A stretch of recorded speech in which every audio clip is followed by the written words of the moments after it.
कहानियां सुनाने जा रहा हूं। साथियों, एक फलों की दुकान पर एक व्यक्ति खड़ा था। वो केले के दाम पूछ रहा था। दुकानदार ने उससे कहा 50 रुपए दर्जन। उसने सेब के दाम पूछे। दुकानदार ने उससे कहा 200 रुपए दर्जन। इतने में ही एक वृद्ध महिला आई। उसने पूछा केले क्या भाव दिए। दुकानदार ने कहा 10 रुपए दर्जन। उसने पूछा सेब क्या भाव दिए। दुकानदार ने कहा 50 रुपए दर्जन। उस महिला ने अपने जेब से कुछ सिक्के निकाले और बड़ी छोटी सी मात्रा में फल लेकर वहां से चली गई। बाजू में जो व्यक्ति खड़ा था वो हैरान हो गया। उसने कहा अभी अभी आपने मुझे केले 50 रुपए दर्जन और सेब 200 रुपए दर्जन बताए और आपने इस महिला को इतना कम क्यों बताया। उस दुकानदार ने जवाब दिया, साहब इसका दुनिया में कोई नहीं है। ये मेरी दुकान पर आती है, मैं कई बार इसकी मदद करना चाहता हूं, इसको दान देना चाहता हूं, इसको फ्री में फल देना चाहता हूं। ये कभी नहीं लेती। इसमें इतना ज्यादा स्वाभिमान है और मैंने देखा है ये जब भी मेरी दुकान आती है उस दिन मेरी बिक्री कई गुना बढ़ जाती है। मुझे ऐसा लगता है ये मेरी दुकान आती रहे, ये मुझसे लेती रहे। इसकी मैं जैसे ही मदद करने की सोचता हूं मुझे लगता है ऊपर वाला उस दिन मेरी मदद करने लग जाता है। इसलिए मैं हमेशा इसको वो भाव बताता हूं जिस भाव पर ये फल लेके चली जाए और ऊपर वाला मुझ पे मेहरबान हो जाए। साथियों, कहावत है, जब आप दूसरों को देने के लिए अपनी जेब खोलते हैं ऊपर वाला आपको देने के लिए अपना दिल खोलता है। एक अच्छे आदमी के पास धन आए 100 लोगों का भला होगा, एक बुरे आदमी के पास धन आएगा दुनिया में किसी का भला नहीं होगा। साथियों, यूरोप का एक रेस्तरां ध्यान आता है मुझे। बीच में जब अनेक बार कहानियां आई जिसमें यूरोप के एक रेस्तरां की बात आई, मैंने व्यक्तिगत रूप से उस रेस्तरां को विजिट किया। मैं वहां का आंखों देखा हाल बता रहा हूं। जब भी उस रेस्तरां में कोई व्यक्ति जाकर एक कॉफी ऑर्डर करता है अपने लिए, तो एक कप कॉफी मेरे लिए और एक कप कॉफी एनोनिमस के लिए।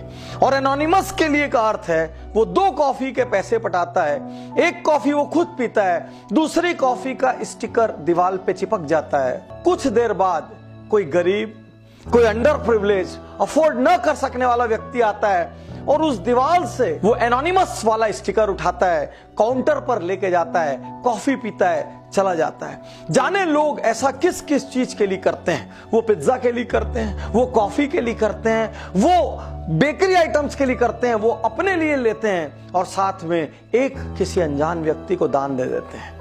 मैं धन्य हूं ऐसे देशों की मानसिकता पर, मैं धन्य हूं ऐसे लोगों की मानसिकता पर जहां इस तरीके की सोच है।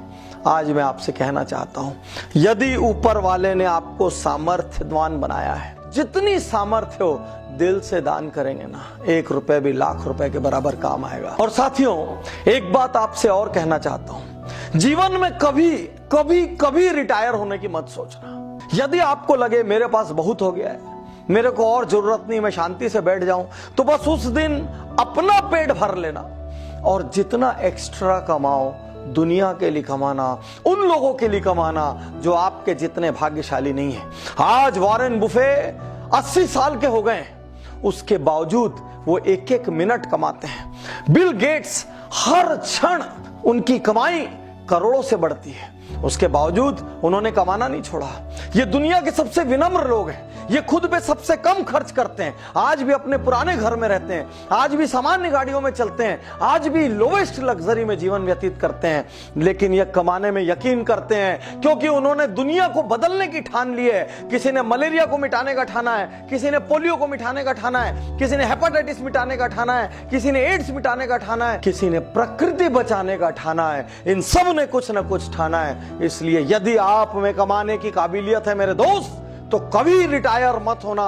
जीवन की अंतिम सांस तक कमाना, उन लोगों के लिए कमाना जो आपके जितने भाग्यशाली नहीं है। आज आपको संकल्प देता हूं, कल ही कुछ दान कीजिए। किसी को कुछ धन दान कीजिए, किसी को कहीं कुछ सेवा दान कर दीजिए, किसी को कोई दवाई दान कर दीजिए, किसी को शिक्षा दान कर दीजिए। कब तक अपने हाथों को ऐसा रखोगे? कभी मंदिर में मांगते हो, कभी मस्जिद में मांगते हो, कभी गुरुद्वारे में मांगते हो। अरे हाथ ऐसा करने की जगह हाथ ऐसा कर दो। जिस दिन हाथ लेने वाले की जगह देने वाला हो गया ना, उस दिन ऊपर वाला आपकी चिंता खुद करेगा। और जब ऊपर वाला किसी की चिंता करता है तो उसको अपनी चिंता करने की जरूरत नहीं पड़ती। और हो सके तो अपने प्रॉफिट का या और बड़ा करना हो तो अपने टर्नओवर का छोटा सा एक हिस्सा संसार के लिए रख देना। आपके साथ जो आपकी टीम काम करती है, ISR, इंटरनल सोशल रिस्पॉन्सिबिलिटी, दुनिया में बड़ी बड़ी जगह बड़ी बड़ी चीजें बनाइए, लेकिन आपकी अपनी टीम के लोगों की फिक्र करिए। यदि आपके स्टाफ में किसी का बच्चा ब्रिलियंट है, शिक्षा नहीं ले पा रहा है, उस बच्चे की शिक्षा की जिम्मेदारी ले लीजिए। यदि आपके स्टाफ में किसी की बिटिया की शादी हो रही है, वो सक्षम नहीं है, तो अपनी कंपनी में कन्यादान का एक छोटा सा फंड रखिए। यदि आपके यहाँ कोई बीमार पड़ता है तो वो बीमारी से उसकी पूरी इकोनॉमी गड़बड़ा जाती है, उसका मेडिकल इंश्योरेंस कराइए। यदि ना कराया हो, यदि संभव ना हो, तो कम से कम उसकी हारी बीमारी में कुछ दान कीजिए। आपसे अपील करता हूं, बिना एक क्षण की देर किए आज ही दान स्टार्ट करिए। जीवन का कोई भरोसा नहीं। यदि ये वीडियो आप तक किसी के माध्यम से पहुंचा हो तो प्लीज YouTube पर जाइए, उज्जवल पाटनी चैनल को सब्सक्राइब करिए। एक बात और कहना चाहूंगा, इस वीडियो को आप सैकड़ों हजारों लोगों तक पहुंचाइए। यदि इस वीडियो के माध्यम से लोगों ने दान करना शुरू किया, किसी गरीब की जिंदगी संवरी, किसी बच्चे को शिक्षा मिली, किसी बीमार को दवा मिली, तो उसके हिस्से का कुछ पुण्य आपके कोटे में आएगा और कुछ पुण्य मेरे कोटे में आएगा। आइए मिलजुल कर एक शानदार दुनिया बनाएं। शुक्रिया, धन्यवाद, थैंक यू।